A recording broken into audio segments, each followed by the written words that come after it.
Hello YouTubers, and once again welcome to another Doctor Who action figure review. This time I shall be taking a look at an Ice Warrior from the 1967 story, The Ice Warriors.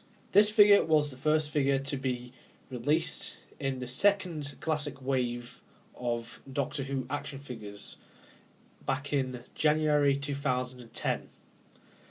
Now, chronologically, I'm going to be reviewing these figures in order, starting with this figure. Then the next figure I will be reviewing after that shall be of the Morbius creature, which appeared in the brain of Morbius, a 1976 story starring Tom Baker. Then I'll be reviewing the Master from The Deadly Assassin, then Cyberman from Earthshock. Now, this figure is one of my favourite figures, as it's just really detailed. I mean, obviously it's the classic Ice Warrior. I mean, I actually prefer the new series Ice Warrior introduced in the Series 7 episode Cold War. But this overall is very good, and I really like the detailing. You have all the scales on all the body, really nice. It just gives it that really good presence, I guess, that it's actually an Ice Warrior. And you got the fur like around the neck and the elbows and shoulders and the waist and things like that, really. And that's how it was in the classic series. And you've got the fur on the knees and the feet as well. And there's loads of scales all over, and I think this from the Ice Warriors because apparently this is how it looked in that story. The Ice Warriors obviously is just getting a release this year on DVD with a couple of animated episodes, which is really great. The face is also very good. You've got very good detail on the face, of the eyes. If you shine a light on it, it can. It has like this glowing effect as well, which is really good, and also glows here at the ear parts as well, and the back of the head also very good. So it just looks like the Ice Warrior from the Ice Warriors, and the mouth obviously it's painted in a different shade of green to the rest of the body, which I suppose is very good. And it's just all the little specks of detail on the face, all the scales. It just looks very nice. And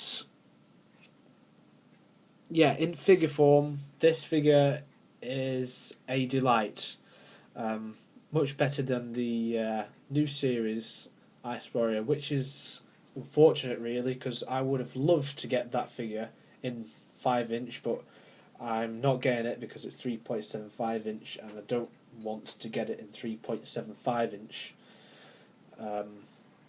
as it would just look stupid on my shelf. I've said in numerous videos before, I'm not going to go on about it, as I'm sure some of you would know. I just can't. I just don't see why a character did it.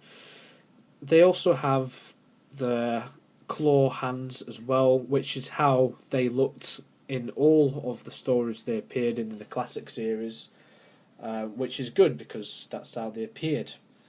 Now, the articulation on this figure is standard. The head can do a 360-degree turn. The arms can't do this though because of the shoulders. The elbows can move up and down. The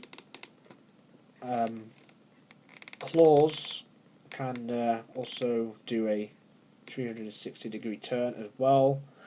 And the legs can move a bit, but they're hindered by this here near the crotch area of the figure. And the thighs also have articulation, the knees and the feet also have articulation as well. So overall, the articulation is pretty damn good on this figure. Very good articulation. I think the only trouble though is just make sure you put everything back into place, otherwise he may fall over. But I've not really had that much trouble with the action figure because generally is not fallen over. So that is pretty much all I have to say really about this figure. It is a great figure to have in my collection, but it looks kind of odd because on my shelf, like all the 1960s figures, we've got the first Doctor, the second Doctor, a few Daleks, which is understandable, and a few Cybermen, but this is the only other monster apart from the Daleks and Cyberman that we have so far. I hope one day they release more monsters and villains, such as Wotan from the War Machines, maybe Zarbi and Noptra. Obviously they've released Mechanoids from the Chase, but I'm not really fussed about that really. And maybe Sensorites, and obviously the obvious choice, what they need to release is the Yeti. How on earth they've not released this yet, I don't know. But it has been revealed in the past few days that more figures are coming out, and there's going to be another Patrick Troughton figure in his fur coat, and of course that is what he wore in the Abominable Snowmen, which was the first appearance of the Yeti. Actually the story before what this Ice Warrior is from, the Ice Warriors. So hopefully the Yeti will see a release one day. I know that it has been sculpted as a figure, and maybe a few more companions from the 1960s. It would be nice, seeing as the only companions released so far are from the 70s and 80s.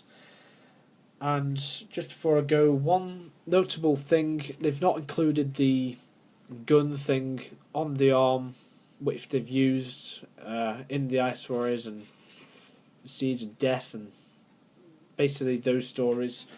Bit of a shame, but I suppose a character can't come up with everything.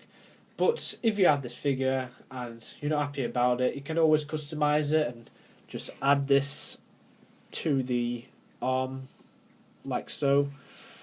So, yeah, overall, great figure. Next time, join me for my review of the Morbius creature from The Brain of Morbius, starring Tom Baker as the Fourth Doctor and Elizabeth Sladen as Sarah Jane Smith, as that figure is an interesting figure. So I hope you join me for that.